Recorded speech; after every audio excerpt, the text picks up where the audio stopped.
सबसे पहले तो आपने जो इतने भारी भरकम अल्फाज इस्तेमाल कर दिए मेरे इंट्रोडक्शन में, वो बहुत ज़्यादा है। बस इतना कहना है कि ये मोहब्बत तो बस उसकी सौगात है, वरना मैं क्या हूँ, क्या मेरी औकात है। और मैसूर के लिए जैसा आके मैंने यहाँ पे देखा, महसूस किया, जब कोई शहर अदीबों को तरजीह देता है और उनको स्टार बनाता है, तो मेरे ख्याल से वहाँ के लोग अदब शनास होंगे, अदब नवाज होंगे, इसमें कोई दो राय हो ही नहीं सकती। वरना ज़्यादातर तो लोग जो है आइडल बनाते हैं नेताओं को और फिल्म स्टार्स को। तो ये मुझे मेरी खुशकिस्मती है जो मैंने मैसूर में आके देखा। जो आप होर्डिंग्स वगैरह की बात कर रहे हैं, तो ये है कि मैंने देखे हैं लाखों सुखनवर, मगर आपकी बात बस आपकी बात है। पर्सनल लाइफ के बारे में तो मैं इतना ही कहना चाहूँगी कि देखिए, हर इंसान की ज़िंदगी अलग अलग होती है, जाहिर सी बात है।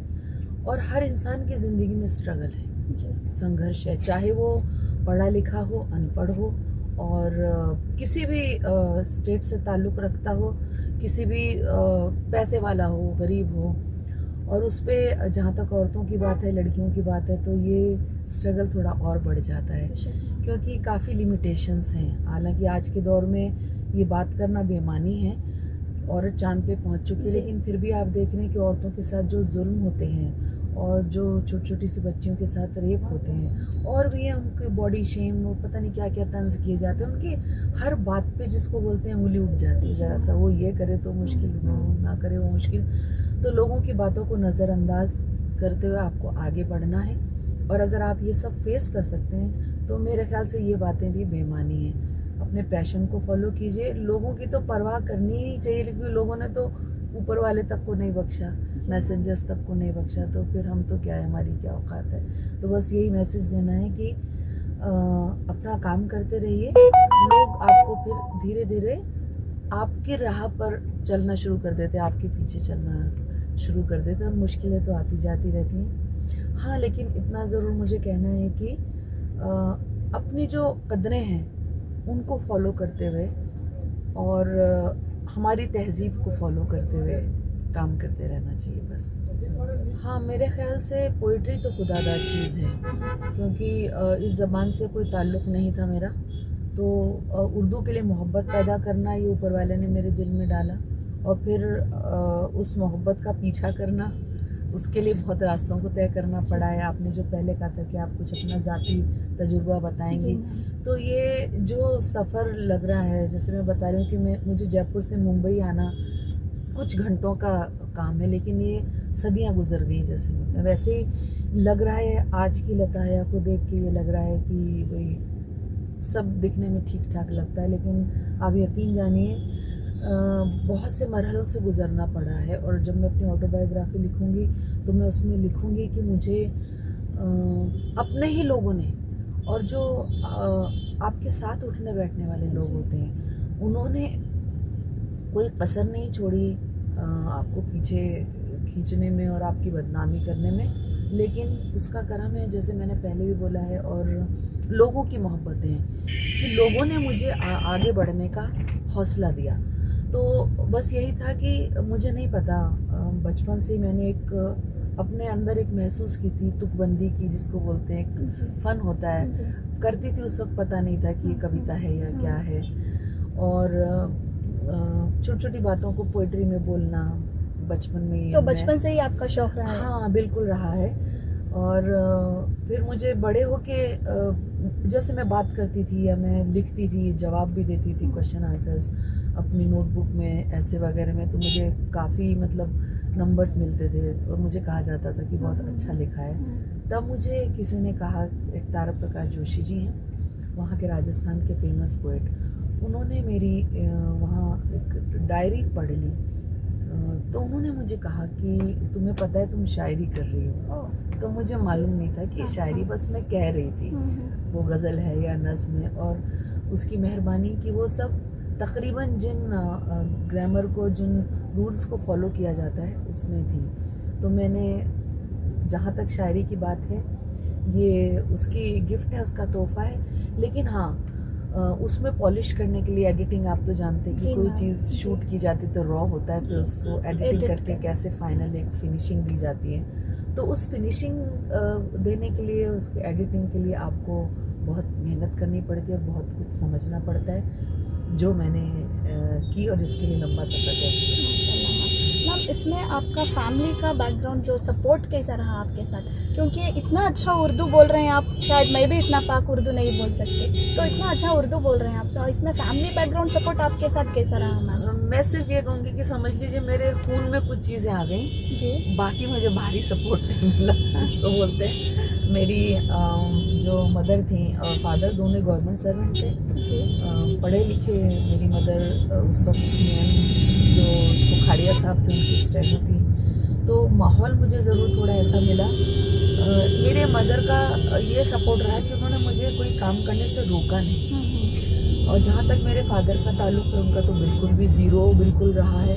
उल्टा उनका यही कहना था कि ये ब्राह्मण लड़की होके कहाँ जा रही है, मुसलमानों के बीच और शायरी कर रही है और ये कर रही है और मुंबई जा रही है। तो बस वो जीन्स आई, क्योंकि मेरे फादर जो है लिखते बहुत अच्छा थे, वो राजस्थानी में कहानियाँ और वो सब, उनको बड़ा शौक था लैंग्वेज वगैरह का, तो वो खून में वो चीज़ें मुझ में आई। बाकी मुझे कोई भी सपोर्ट नहीं मिला, क्योंकि घर में दूर दूर तक कोई भी नहीं था। जिन भी फील्ड से मैं आज की डेट में ताल्लुक़ रखती हूँ, कोई भी नहीं था। तो ये मैंने बस समझ लीजिए कि कभी लड़ झगड़ के, कभी कैसे इन रास्तों पर मैं निकल गई, और बस मेरा हौसला और ऊपर वाले का करम और लोगों की दुआएं। बाकी मुझे बिल्कुल सपोर्ट नहीं मिला। इवन इतना ज़रूर हुआ कि हाँ, मुशायरे में आने के लिए जैसे जो जिनसे मैंने थोड़ी सी सलाह ली थी, राही शाह की, वो मुझे लेके आए। तो अपने लोगों ने, जयपुर के लोगों ने बहुत लैग पुलिंग की। मुझे कहने में कोई शर्मिंदगी नहीं है कि मुंबई जैसे एक लोग बहुत बड़े फराख दिल और बड़े दिल वाले और खुले जहन वाले होते हैं। जयपुर में वो चीज़ मुझे देखने को नहीं मिली, और बहुत लोगों ने, एक लड़की होने की जो उंगली उठाई जाती है, आपको फेस करना पड़ता है, तो वो मेहनतें नहीं देखी उन्होंने दूसरी सारी बातें की और खींचने की कोशिश की। तो जयपुर से बस इतना ही हुआ कि जयपुर से शुरुआत हो गई, और जयपुर से मैंने अपने शौक़ को, क्योंकि मुझे परवरिश करने में मदद मिली, क्योंकि मैंने ही मंच ढूंढे, मैंने रेडियो ढूंढा, मैंने टीवी ढूंढा, अपने आप ही जिसको बोलते हैं, मेरी जद्दोजहद थी। तो वो वहाँ से मुझे एक परफॉर्म करने का मौका मिला, और वहाँ से ये जो चीज़ें होती हैं ना, वो आपको बहुत मजबूत बनाती हैं। और जब आप पत्थरों से उलझते हैं ना, ठोकरें खाते हैं, मजबूत तो होते हैं, फिर जख्म का एहसास नहीं होता। तो बस ये मदद मिली मुझे कि मुझे उन्होंने बहुत कुछ सहने का हौसला दे दिया। जी हाँ, तभी मैंने एक शेर कहा था कि औरत हूँ आईना नहीं जो टूट जाऊंगी, इन पत्थरों से और किसी को डराइए। ग्रेट मैम, माशाल्लाह, बहुत अच्छी शायरी है मैम। शुक्रिया। अभी आपने बोला कि फीमेल्स जो औरतें होती हैं, उनको हर कदम आगे रहना चाहिए, स्ट्रांग रहना चाहिए करके। ऐसे बहुत सारे सिचुएशंस रहते हैं मैम, जहाँ पे औरतों को नीचा दिखाया जाता है बार बार।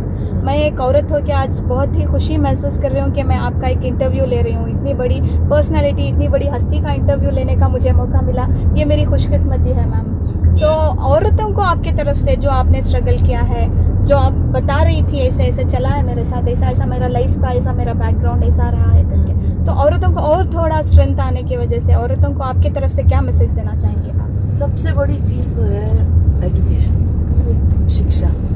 आपको पढ़ना ज़रूर चाहिए, क्योंकि पढ़ाई लिखाई आपको स्ट्रॉन्ग बनाती है, आपके खोलती है, आपके विजन को क्लियर करती है, हौसला देती है। पैसे से ज़्यादा आपका नॉलेज, आपका इल्म, जानकारी आपको हौसला देती है। और अगर आप किसी चीज़ के मास्टर हैं ना, तो आप वहाँ खड़े होकर अपनी जगह बना सकते हैं। चलिए मैम, तो इसलिए पढ़ाई बहुत ज़रूरी है।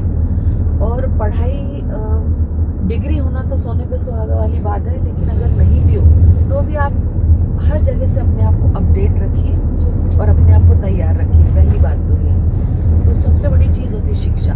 दूसरी बात ये होती है कि आपको कुछ भी समझाया जाए बचपन में कि लड़की हो तो ये मत करो, लड़की हो तो वो मत करो, और लड़कियाँ सेकेंडरी होती है और भाई से पीछे होती है, और उनको जाके कल को घर ही बसाना है, ये सब करना है, ये जो हमारे जहन में डाल दिया जाता है, उसको भी नज़रअंदाज नज़रअंदाज करना ज़रूरी है, वो तो करना ही है। देखिए औरत है तो औरत अपने सारे फ़राइज़ को बखूबी अंजाम देती है, देखिए चाहे वो किसी भी पोस्ट पे हो।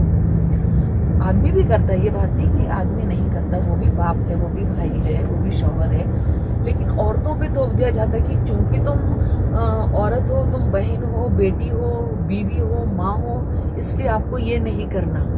तो मैं सवाल कहती हूँ क्यों नहीं करना और क्यों नहीं कर सकते? औरतें ने सब कुछ करते हुए बहुत कुछ किया है। आज मुर्मू हमारी प्रेसिडेंट बनी हुई है, इंदिरा गांधी जी चाहे कितनी भी ऐसी पोस्ट हो, लेकिन उनको भी बहुत कुछ अपनी निजी ज़िंदगी में से बहुत कुछ झेलना पड़ा था। और आप जितनी भी तमाम औरतों को देख रही हैं जो भी एक मकाम पे पहुंची, जब आप उनकी ज़ाती ज़िंदगी में जानते हैं ना, तो आपको बहुत कुछ ऐसा देखने सुनने को मिलता है कि आप हैरत ज़दा हो जाते हैं। तो आपको उन सब बातों को नज़रअंदाज करना, जैसे तुम खुद अभी यहाँ पे मेरा इंटरव्यू ले रही थी, इतनी आसानी से ये सब नहीं कर पा रही होगी। तुमने बहुत कुछ झेला होगा जो हमको नहीं पता, और बहुत कुछ तुम झेल रही होगी, और तुम कैसे बैलेंस करके फैमिली और माँ होने के अपने फ़र्ज़ को पूरा देते हैं, ये सिर्फ तुम समझ सकती हो या मैं समझ सकती हूँ, ठीक है?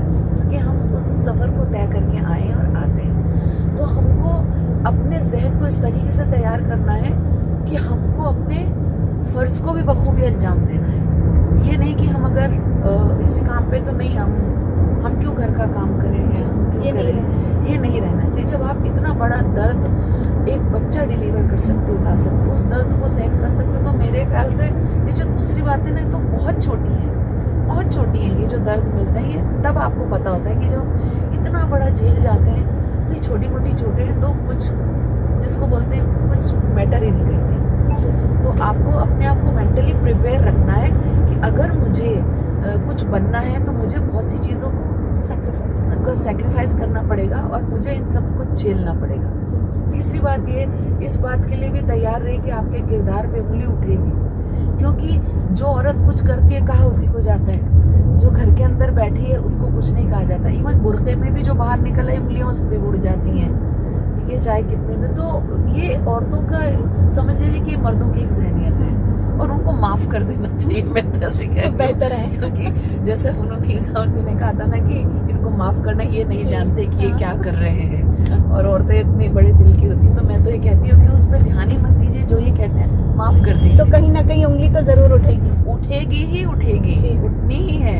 तो छोड़ जब दीजिए, उंगली भूल उठेगी जाइए। तब हमें लगेगा कि हम सक्सेसफुल हो गए हैं। हाँ बिल्कुल, ये भी एक पॉइंट है ना मैम। उंगलियां उसी पर उठती है ना, वही बदनाम हुई तो क्या नाम ना होगा। लेकिन हमें बदनाम भी नहीं होना, बदनाम करने वालों को भी पता है कि हम क्या कर रहे हैं। तो आपको इस चीज़ के लिए भी तैयार रहना है और अपनी हेल्थ का भी ध्यान रखना है, ये मुझे कहना है। क्योंकि अगर हमको ये सब काम करना है ना, हम अपने आप को बहुत पीछे छोड़ देते हैं, हम अपनी औरत को ख़त्म कर देते हैं। मैं बात बताऊँ तो औरत को मारिए मत, इसमें आप अपने आप को एक इंसान के तौर पे प्रेजेंट कीजिए और एक इंसान के तौर पर अपने आप को तैयार रखिए। तो हम बाकी जिम्मेदारियों में या काम के सिलसिले में देखिए, जब दूसरे लोग काम करते तो हम कैसे ख्याल रखते हैं ना, लेकिन हम अपना भूल जाते हैं, सब कुछ करते हैं लेकिन हमें अपना खाना पीना, अपने उसका कुछ भी वो नहीं है। और इस बात को मैंने बड़ी उससे महसूस किया, क्योंकि आपके हेल्थ, अगर आप हेल्दी हैं, आप सही हैं, आप ही काम आएंगे खुद के, और कोई काम नहीं आएगा, कोई रिश्ता काम नहीं आएगा कितना भी बड़ा हो। ऐसा नहीं कि रिश्ते आपकी मदद नहीं करते, लेकिन सबसे बड़ी मददगार आप उनकी खुद ही हैं। तो मैं ये ख़ास तौर से देना चाहूँगी कि अपने आप को हेल्दी भी रखिए, ज़हनी तौर पे पढ़ाई से, और दूसरी बात सोशल, उसमें जिसको सामाजिक तौर पे, वो दिल को हेल्दी रखिए, लोगों की बातों को दिल पर मत लीजिए, रूह को हेल्दी रखिए, उस पर यकीन रखिए, आपकी रूह हेल्दी रहेगी, अपने जिस्म को हेल्दी रखिए, खुद पर ध्यान दीजिए। ये पूरी तैयारी होती है जब आप बाहर निकल के आते हैं। वरना क्या होता है कि आप एक ना एक किसी फील्ड में मात खा जाते हैं, चारों ओर से, जिसको बोलता है ना, एक योद्धा की तरह ही। तो टीपू सुल्तान का शेर है, जो इतना वीर योद्धा था, तो आपको मतलब उसी तरह से तैयार करना है। जैसे वो मैसूर के शेर है, वैसे औरत भी शेरनी से कम नहीं होती, मेरा ऐसा मानना है, अगर वो लड़ने पे आ जाए तो। अगर जिद पे आ जाए तो कुछ भी कर सकते हैं। यस। जी मैम, कल से आप मैसूर पे आए हैं, कल भी हमने आपको देखा, आप पैलेस के पास जाके बहुत खुशी से एक जन्नत जैसा कुछ महसूस हो रहा है करके भी आप बोल रहे थे। हाँ। अभी भी on the way Tipu Sultan की दरगाह पे जो हम जा रहे हैं, तो इसके बारे में आपसे एक दो लफ्ज ना। मैंने जैसे बोला था कि मुशायरों के सिलसिले में बहुत जाना होता है और वक्त बहुत कम मिलता है कहीं जाने घूमने का। ये तुम खुद भी जानते हो, अपना काम करके लौट जाना पड़ता है हमको, क्योंकि आपके वही है कि आप बाहर भी काम कर रही हैं तो आपको आपका जॉब भी इजाज़त नहीं देता और आपको घर की ज़रूरतें भी और फ़र्ज़ भी इजाज़त नहीं देते। लेकिन एक वक्त के बाद इस वक्त थोड़ी सी फुर्सत नसीब हुई है कि वक्त ने थोड़ी सी फुर्सत दे दी कि वक्त निकाल सकूं, वरना तो मेरा ये रहता था कि लास्ट फ्लाइट पकड़ी मुशायरा पड़ा लौट गई। और कुछ शहर ऐसे होते हैं जहाँ के बारे में जानने को दिल चाहता है, तो इसीलिए ये दशहरा मेला तो जो पूरे दुनिया में बहुत मशहूर है, उसके बारे में इतना सुना था, तो जब ये मौका मिला तो इसलिए मैं एक दिन पहले आई ताकि मैं थोड़ा सा देख सकूं। तो बहुत अच्छा लगा घूम के, क्योंकि मैसूर पैलेस और चंडिका चामुंडी टेम्पल पहाड़ी और टीपू सुल्तान साहब की दरगाह, तो उसमें देखकर मुझे वाकई बहुत मतलब मेरे पास अल्फाज नहीं है इस शहर की खूबसूरती को। आपने तो ये भी कहा है कि जन्नत को देखे जैसे कुछ लग रहा है। वही जैसे वही जब किसी ने ताजमहल को देख के कहा था ना कि अगर जन्नत है तो यही है, तो मुझे कल ये लगा कि अगर जन्नत कहीं है तो यही है। मैं आज नजर भी कर दूंगी कि आप हम हैं गज़ल है हंसी रात है, गर है जन्नत यही, गर है जन्नत कहीं तो यही, बस यही आप हम हैं गज़ल है हंसी रात है। तो ये था।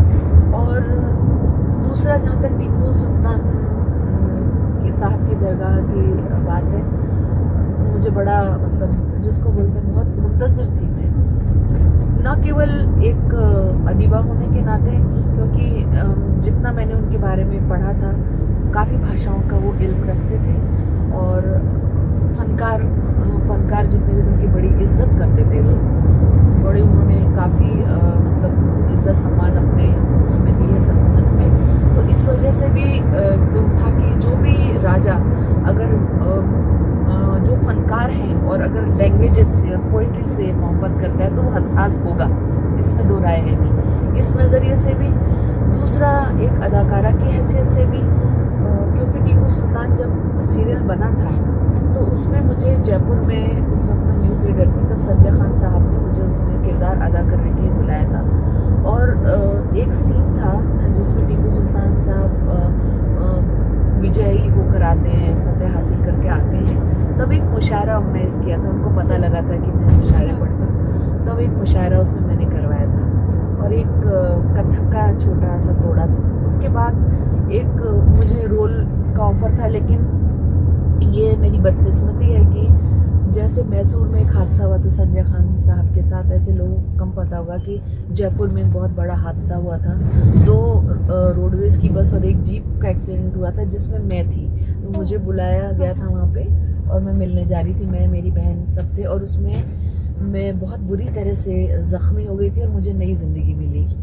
48 आवर्स डॉक्टर्स ने कह दिया था कि क्रिटिकल है, अगर वो बच गई तो बच गई, वरना नहीं। और शूटिंग कैंसिल कर दी गई थी। संजय खान साहब ने खुद भेज के अपने लोगों को, बाकायदा मेरी जिनसे उन्होंने करवाई थी उनको बुला के, मेरी काफ़ी चोटें आई थी यहाँ। ये कितने साल पहले? ये जब टीपू सुल्तान की शूटिंग जयपुर में हुई थी, काफ़ी साल हो गए, शायद 93-94 की बात होगी।